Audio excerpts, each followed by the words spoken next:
Hola, hola, mis queridos amigos y hermanos, Maranata, la paz sea con ustedes. Les damos una cordial bienvenida una vez más a este su programa, Punto Central. Y es para mí un gusto poder dar este programa junto a mi amigo Abner Sandoval, a quien saludo. Amigo, ¿cómo estás? Bienvenido. Hola Johnny, ¿cómo estás, amigo? Queridos amigos, es un gusto estar aprendiendo de estas lecciones, pero sobre todo de la Biblia, ¿no? Son lecciones que el Señor dejó para nosotros en su palabra. Amén. Amigo, vamos entonces de lleno a la materia. Así que voy a pedirte a ti, amigo, que nos ayudes con una oración para llevarnos al trono de gloria, para poder ahí aprender el conocimiento que da vida eterna. Amén. Padre, gracias te damos porque aún nos permites libremente entender tu palabra, compartir tu palabra. Padre, pedimos tu Espíritu Santo porque necesitamos hablar tus palabras y no las nuestras. Pedimos, Padre, que tu transformación prometida sea hecha en tu pueblo. Pedimos por un corazón dispuesto, Padre amado. Oramos en el nombre de Jesús. Amén. Amén. Bien, amigo querido. Ahora sí, vamos de pie derecho a la materia, que es la lección número 5, brillar como luces en la noche. Y yo quiero empezar por amigo haciendo una pregunta.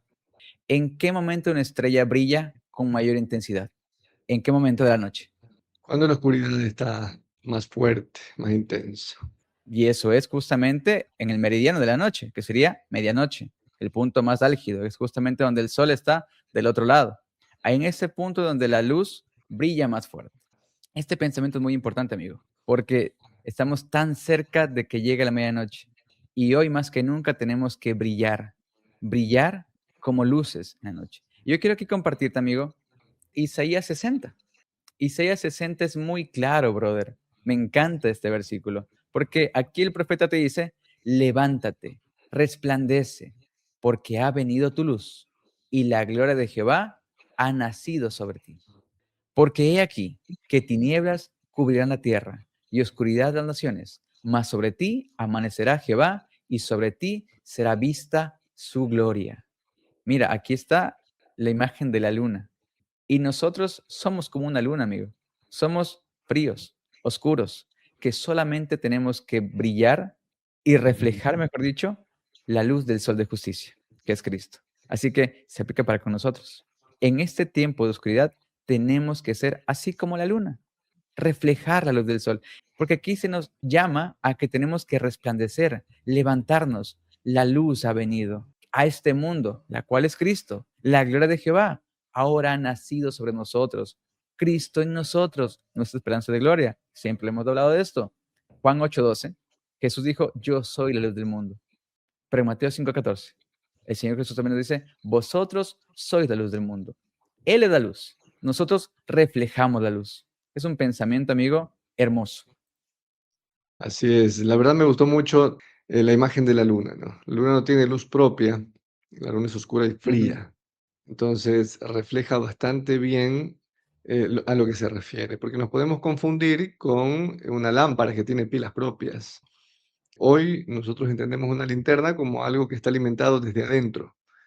Nosotros sí, desde adentro sale la luz, pero la luz en realidad es alimentada desde afuera. Y la luz es Cristo Jesús, por medio del Espíritu Santo, obviamente el Consolador. Mira, yo respecto al punto central de esta lección, a mí me gusta un versículo que se encuentra en Proverbios capítulo 4, versículo 8 y dice así, mas la senda de los justos es como la luz de la aurora, que va en Ujú. aumento, en resplandor, hasta que es pleno el día. Esta es la Biblia de las Américas, la traducción, ¿cierto? Hasta que el día es perfecto, dice en la Reina Valera de 1960, hasta que el día es perfecto. La luz de la aurora, querido amigo, no se detiene. La luz no se detiene, va en aumento, es inevitable. El cristiano, que es llamado a brillar, es llamado a que sea como la luz de la aurora. Nosotros en nuestro caminar cristiano tenemos etapas y en cada etapa estamos llamados a brillar. No quiere decir que yo paso de oscuridad a oscuridad. No, de oscuridad paso a la luz. Pero esa luz al inicio es pequeña, porque no entiendo muy bien cómo funciona. Pablo lo llama la niñez espiritual.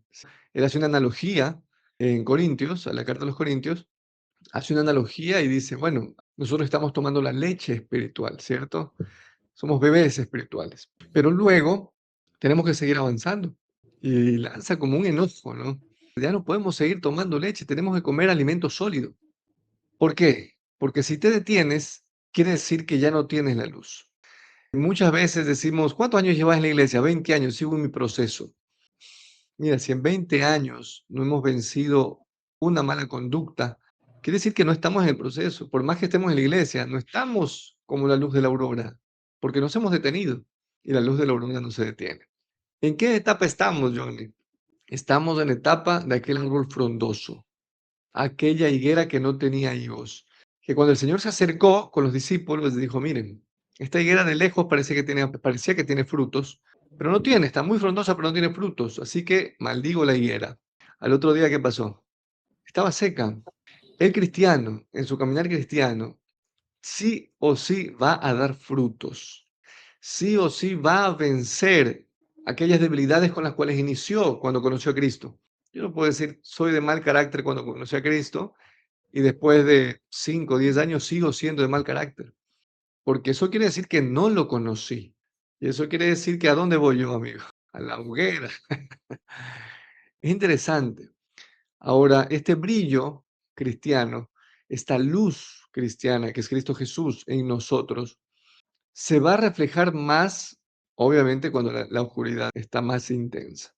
¿Cómo sabemos hoy, amigo Johnny, que la oscuridad no está totalmente intensa todavía? Porque todavía vemos a personas que miran a nuestra iglesia, y vamos a hablar de los cristianos en general, miran a los cristianos y dicen, yo no quiero entrar ahí porque eso es un zafarrancho. La gente es hipócrita, la gente se pelea. Entonces todavía hay luz afuera. No digo que todo afuera es luz. No, no estoy diciendo que afuera son mejores que... No, no. Pero aún no se ha despertado la luz, amigo. Tenemos que ser muy sinceros. Cuando el revelador le habla a la iglesia de la Odisea, él le dice, tú piensas que eres rica. Y Ujú, vamos a cambiar las palabras en algo similar. Tú crees que eres luz. Ah, ¿y qué le dice? Eres pobre, miserable, ciega. En otras palabras, ¿no?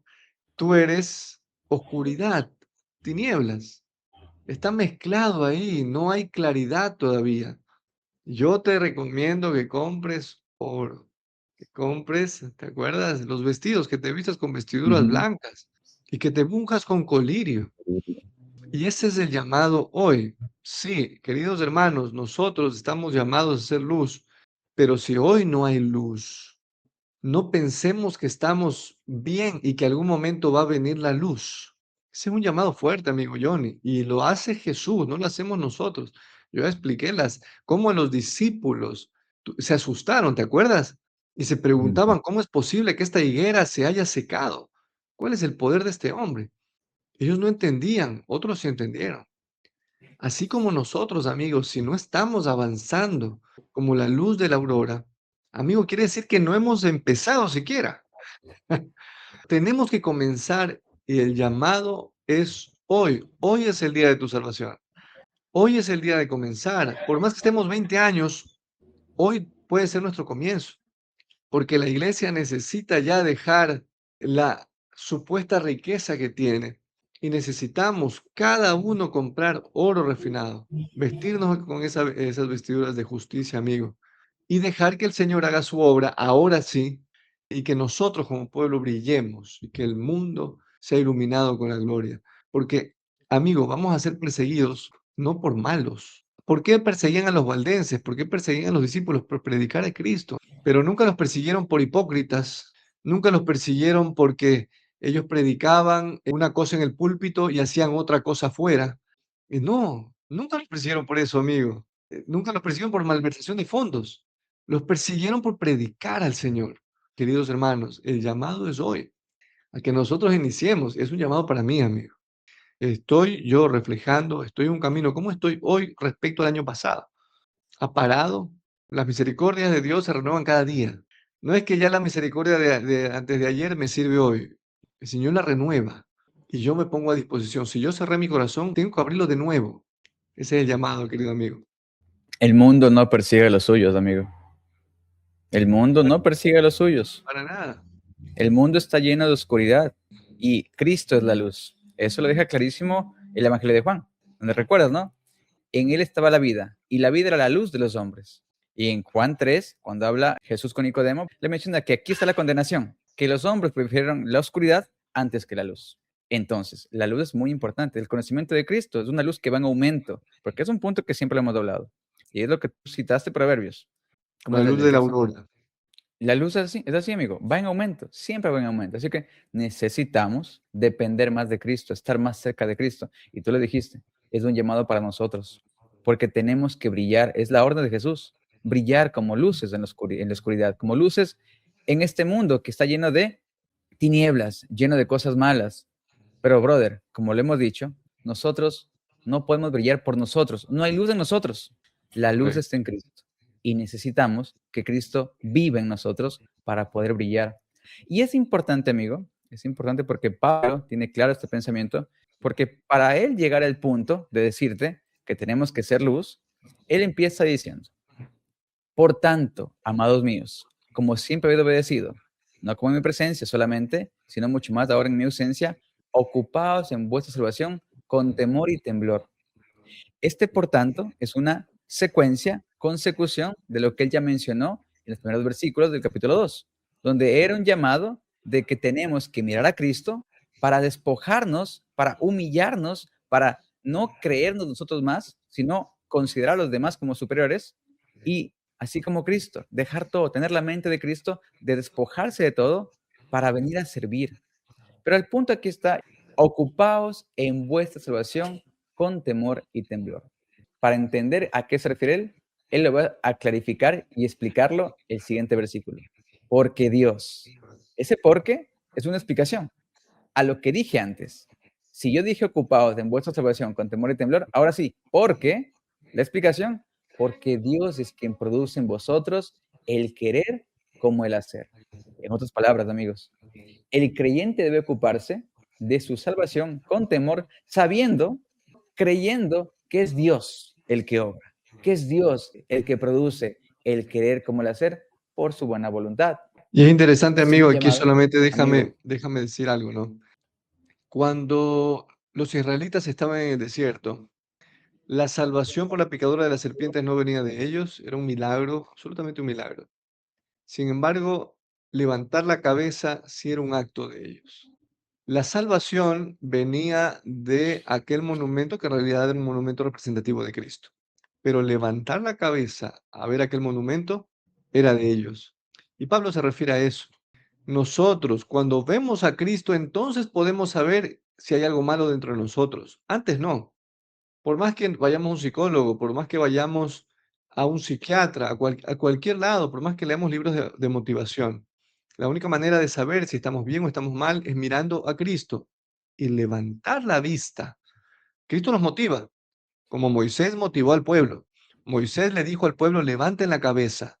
Cristo nos dice a nosotros, levanta la mirada y mírame. Él está motivando, Él es el que da el querer, ¿cierto? También el hacer.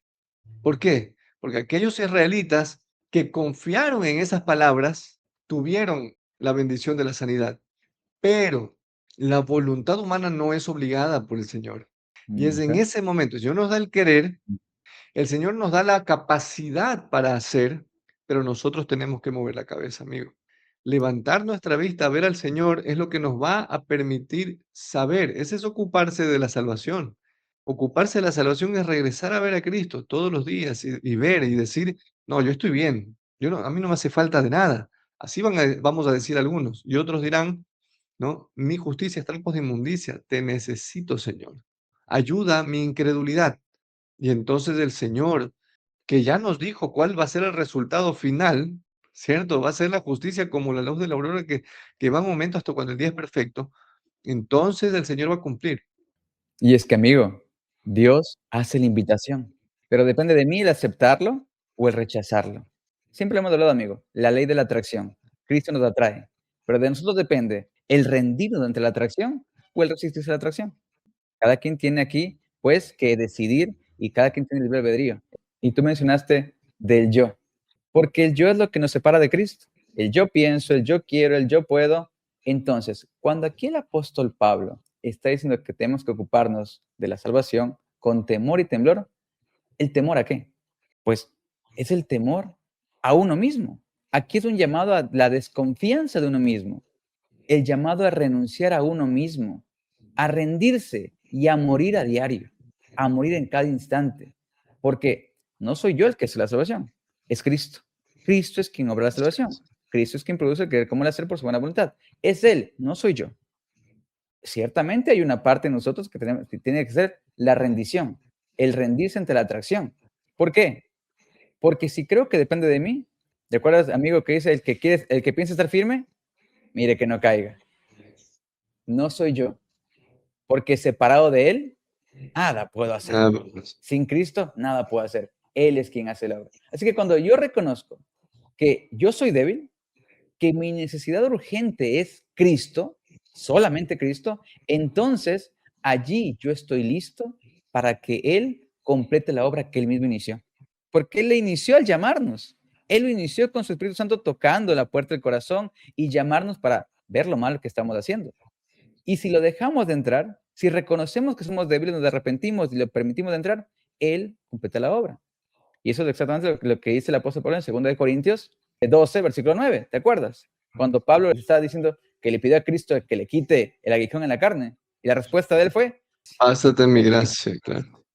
porque mi poder se perfecciona en la debilidad. Por tanto, dice el apóstol, de buena gana me gloriaré más bien en mis debilidades para que repose sobre mí el poder de Cristo. Es lo que dice el apóstol. Yo soy débil, somos débiles. Necesito que Cristo vive en mí, que Él repose en mí, para ahí poder ser fuerte, ahí poder vivir con Cristo. Porque cuando soy débil, dice el apóstol, entonces soy fuerte. Esto es un llamado a la completa dependencia de Dios, quien es el que hace la obra, el que hace todas las cosas. Y recuerda Isaías 26:12, oh Jehová, tú me darás paz, porque también hiciste en nosotros todas nuestras obras. No dice unas cuantas, dice todas. Y eso pasa cuando uno se rinde por completo y permite que Él complete la obra que Él mismo inició.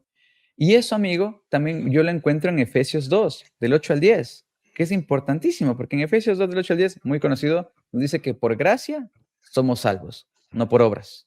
Por gracia, por medio de la fe, de la primera puerta. Cuando uno se rinde, se entrega por la fe a Él para que Él complete la obra, porque sin fe es imposible agradar a Dios. Y esto no de vosotros porque es don de Dios. La fe es un don de Dios, no por obras para que nadie se gloríe. ¿Por qué? Somos hechura suya, creados en Cristo Jesús para buenas obras, las cuales Dios preparó de antemano para que anduviésemos en ellas.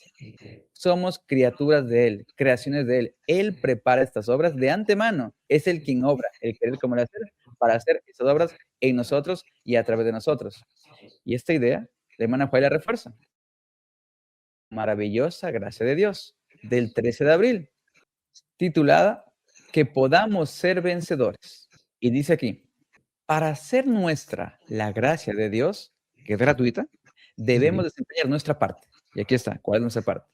Dios no se propone llevar a cabo en lugar de nosotros el querer ni el hacer. Él no se propone llevar a cabo eso. Su gracia es dada para obrar en nosotros el querer y el hacer, pero nunca como un sustituto de nuestro esfuerzo. Nuestras almas deben ser despertadas a este trabajo de cooperación.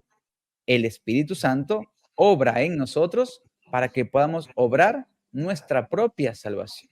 Veamos desde aquí lo que tú mencionaste, amigo. Es el Espíritu Santo el que hace la obra. Es el quien nos llama, pero depende de nosotros cooperar con Él, cooperar con el Espíritu.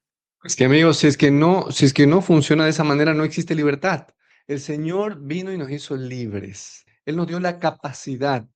Nosotros tenemos dos opciones y Él nos devolvió la capacidad. Porque Pablo dice, porque antes estábamos esclavos de nuestros apetitos, éramos esclavos del pecado. Eso es lo que éramos. El Señor nos da esa libertad, pero la libertad es la capacidad. Esa capacidad que ahora nosotros la podemos ejercer y que antes no podíamos. Y todos tenemos un ejemplo en donde yo decía, quiero dejar este pecado, pero no puedo. Me llama y ya no puedo dejar el pecado. A veces son relaciones tóxicas, a veces son sustancias, a veces son acciones, a veces el carácter.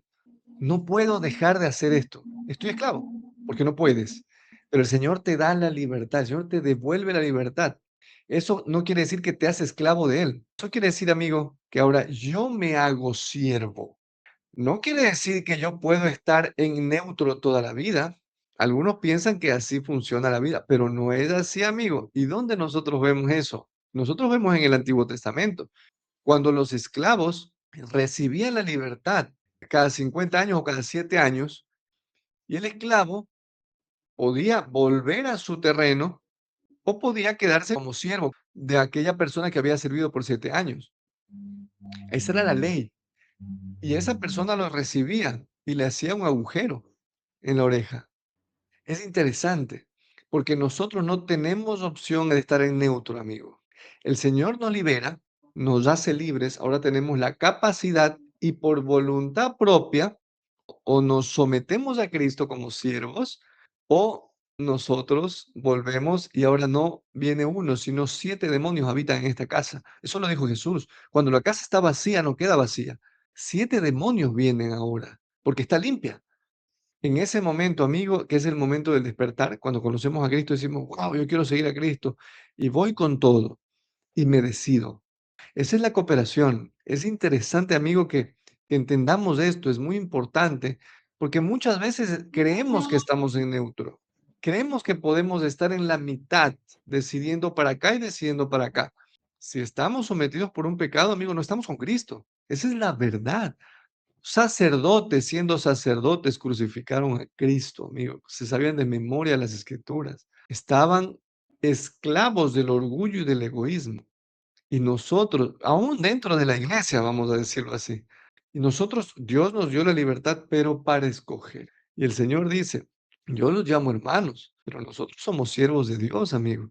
No somos llamados como a lo que creía Satanás que era llamado. Satanás en un momento por el orgullo creyó que él era llamado, invitado a sentarse con el Padre. Nosotros no somos llamados a eso. Nosotros no nos sentamos con el Padre. Somos criaturas, somos creados. Nos sometemos a Dios por amor porque reconocemos su amor por nosotros. Pero somos criaturas. Nosotros tenemos una posición y era de creados. Entonces tenemos libertad. ¿A dónde te vas a ir, amigo? ¿Te vas a ir con el padre del pecado o te vas a ir con el padre del amor? Y eso pasa, amigo, porque nosotros tenemos mucha estima propia, nos estimamos más Correcto, por encima. correcto. Y por eso Pablo aquí, antes de estas citas, él está mostrando a Cristo que él no se estimó en nada. Él dejó todo para servir.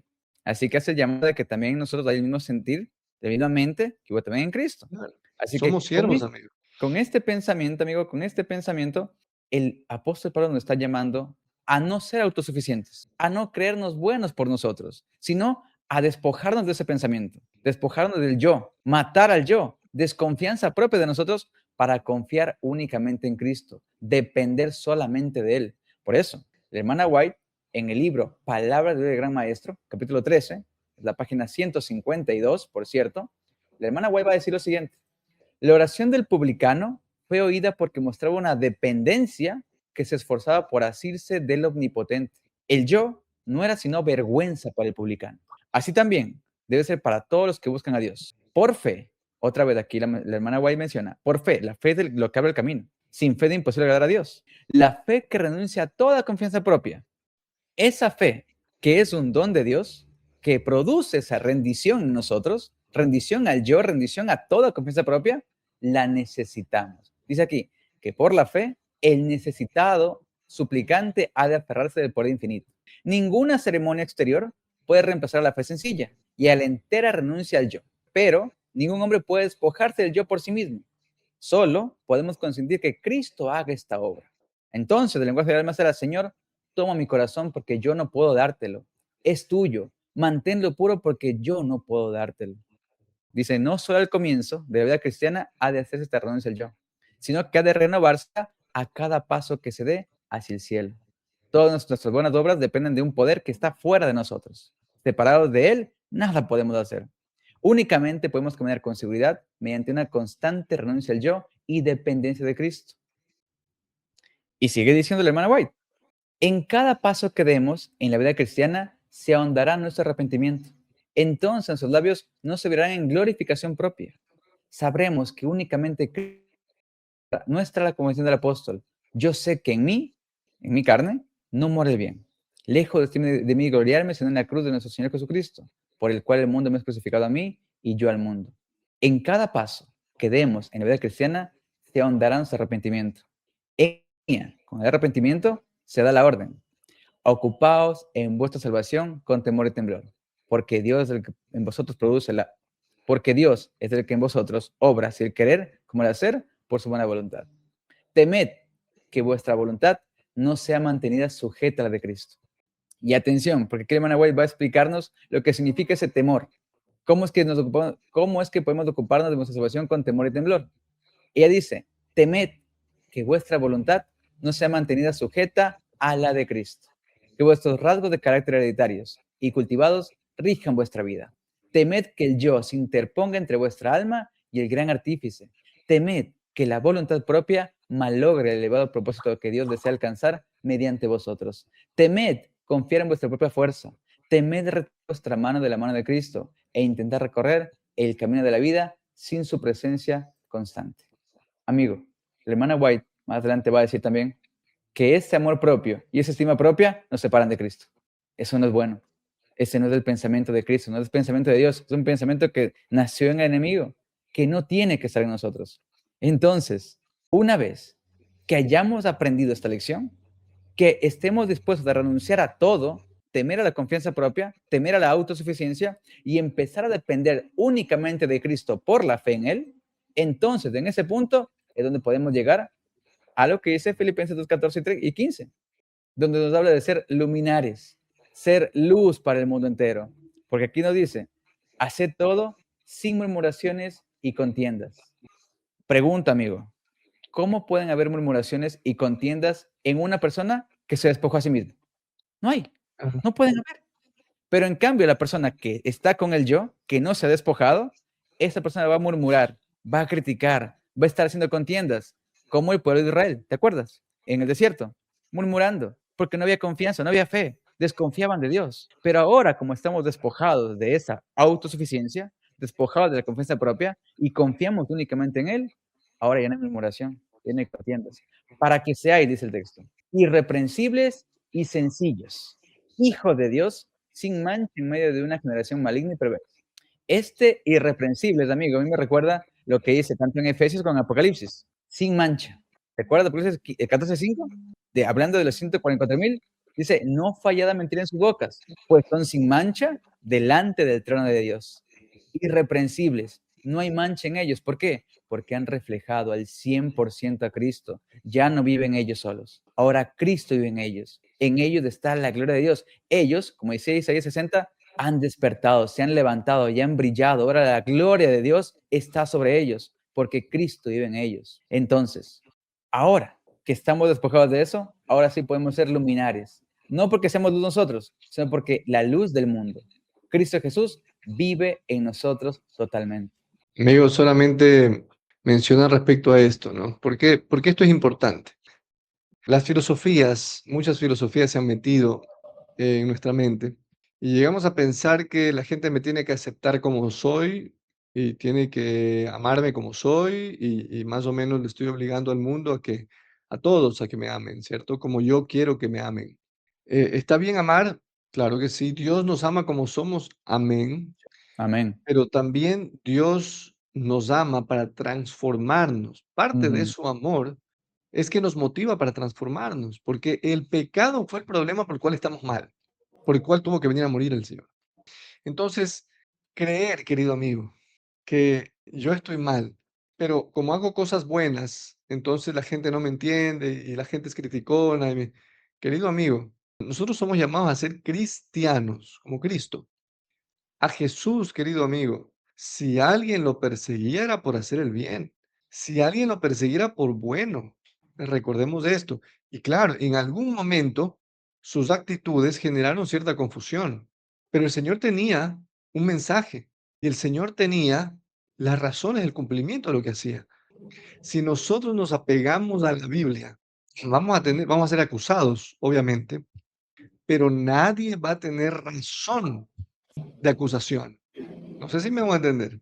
Entonces, por eso Pablo es enfático, hermano, es enfático, amigo, porque dice, para que seáis irreprensibles, amigo. Si hoy somos reprensibles, amigo, no somos luminarias. No, Mm. porque después de ser irreprensibles, entonces resplandeceremos como luminarias. Primero va lo uno y después lo otro, amigo. No es al revés. Esta fórmula es de Cristo. Primero irreprensibles y luego luz. No es que somos luz ahora y después en algún momento vamos a ser irreprensibles. No funciona así, amigo. Yo creo que esta lección, esta parte de la lección es fundamental. Y ese es mi cierre también, amigo. Por eso yo comencé diciendo como la luz de la aurora, ¿no? Irreprensibles quiere decir, amigo, que nuestra luz no ha parado de crecer. No ha parado de crecer. Y si en algún momento alguien nos persigue es porque, que esto de aquí son guardadores del sábado. Bueno, eso dice la Biblia. Punto. No hay reprensión posible. Pero si nos persiguen por cualquier otra cosa, amigo, créeme que no estamos siendo luz, estamos siendo oscuridad. Amigo, a Cristo lo persiguieron por vivir como un hijo de Dios. Claro, Literalmente por eso. claro, Y todos somos llamados a ser hijos de Dios. Todos somos correcto. llamados para todos, para todos. Pero Jesús fue muy claro, amigo. Cuando en Juan 1, versículo 12, el apóstol habla acerca de esto. Dice, mas a todos los que le recibieron, a los que creen en su nombre, le dio potestad de ser hechos hijos de Dios. Atención, todos somos llamados, pero solamente aquellos que lo reciben, aquellos que creen en Él, ellos son hechos hijos de Dios. Y no solamente llamados, sino hechos hijos de Dios. ¿Por qué? Porque ahora Cristo vive en ellos. Ahora Cristo se ha levantado en ellos. Ya no vivo yo, mas vive Cristo en mí. Y lo que ahora vive en este mundo, lo que ahora vive en la carne, lo vivo por la fe en el Hijo de Dios, el cual me amó y se entregó a sí mismo por mí. Allí podemos ser luminares en el mundo, amigo querido. Y solamente para cerrar, mi cierre también. Y aquí dice hijos de Dios. Pero, atención, la palabra hijos no está en el griego original. Lo que dice es niños, para que seáis niños de Dios. Es la traducción. ¿Por qué dice niños? Amigo, el niño es dependiente del padre, no es independiente, no es autosuficiente. Somos niños de Dios, dependientes, que reflejan a Cristo. Y yo termino con, no sé si a ti te pasó, pero lo aplico en la práctica. Cuando era niño pequeño, y yo cometía alguna cosa mala o bueno, hacía algún relajo por decirlo, mi madre me decía, oye, compórtate, porque los de afuera no van a decir, ve el niño malcriado, van a decir, ve la mamá como la ha creado mal.